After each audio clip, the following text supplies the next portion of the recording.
The third generation Nissan X-Trail is about 4 years into its life cycle, and it came in for a major midlife update last year. Now, Nissan's launching this, the N Sport variant. Nissan is also launching an N Sport variant of the Pathfinder 7-seat SUV and the 370Z sports car, but we're here to focus on the X-Trail. The N Sport is essentially a body kit that adds some blacked out flourishes to the front end, as you can see, black mirror caps and larger 18-inch gloss black alloy wheels.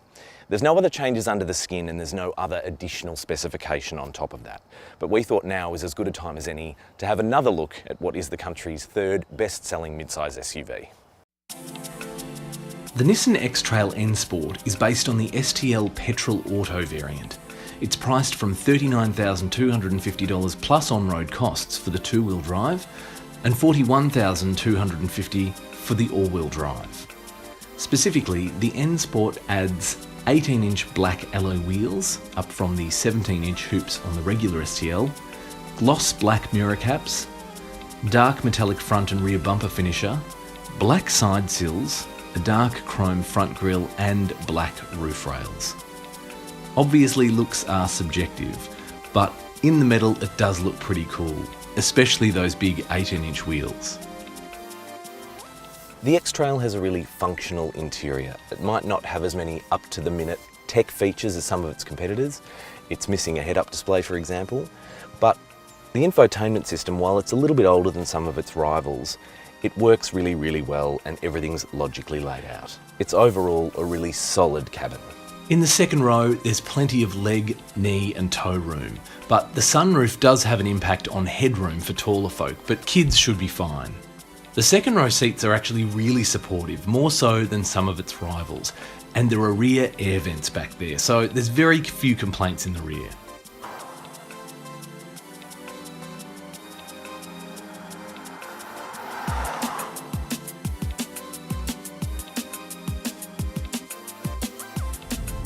The 2.5 litre 4-cylinder engine in the X-Trail is pretty punchy. It's not a sports car, but that's not what this thing is meant to do. It's actually pretty good at overtaking as well, which we found out a little bit earlier on. In terms of handling, it handles a lot more like a passenger car than you'd think. It doesn't feel as big as it looks on the outside. So it's actually pretty handy around corners.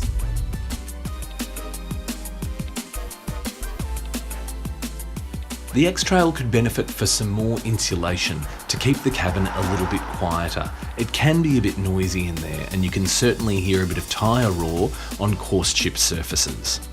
The X-Trail's ride is actually really comfortable and most of the bumps and corrugations that we encountered were absorbed without any fuss. The steering is a little bit vague, but it's fine. The on-demand all-wheel drive system did kick in when we went off-road very briefly, and the vehicle didn't lose traction once.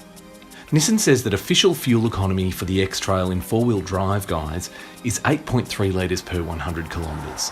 We recorded 8.4 litres during mostly highway driving, which is pretty impressive. The standard equipment list of the X-Trail STL is pretty impressive and stacks up really well against its competitors. The Nissan X-Trail might not have the same semi-premium feel as some of its rivals like the Mazda CX-5 or the Volkswagen Tiguan, but it is one of the bigger offerings in the segment, and it's also one of very few alternatives to offer a third row, although in saying that the N Sport is a 5-seat only proposition. If you like the look, the blacked out look of the N Sport, then the $2,000 premium above the STL is not that much to ask. So the X-Trail still remains one of the more reliable, solid and honest offerings in the mid-size SUV segment, and we'd recommend to put it on your shopping list for sure. For pricing, specifications and our drive impressions, head to GoAuto.com.au.